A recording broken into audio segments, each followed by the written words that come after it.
অনেক আশা নিয়ে বেরিয়েছিলাম যে সবকিছু হয়তো ভাগের মতো হয়ে যাবে, কিন্তু এই ঈদে আসছে এক ভিন্নধর্মী চমক।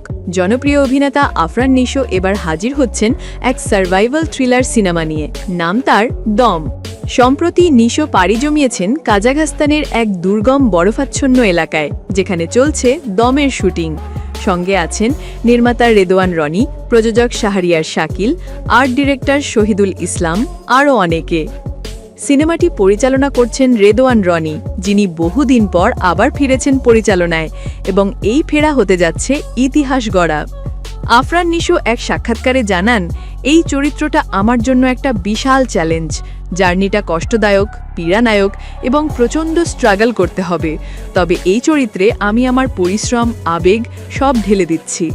দম মূলত একটি সার্ভাইভাল থিমের সিনেমা, যেখানে জীবন মৃত্যুর দোরগোড়ায় এক মানুষের লড়াই, প্রকৃতির সঙ্গে যুদ্ধ এবং মনের গভীর থেকে উঠে আসা মানবিকতা সব মিলে এক রোমাঞ্চকর অভিজ্ঞতা।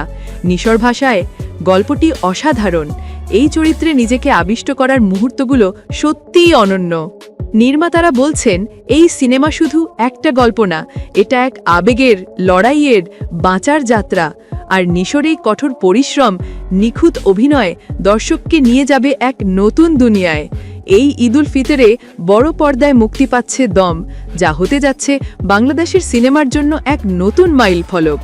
আপনি কি প্রস্তুত এই সার্ভাইভাল জার্নির জন্য? তাহলে এই ঈদে মিস করবেন না আফরান নিশোর দম।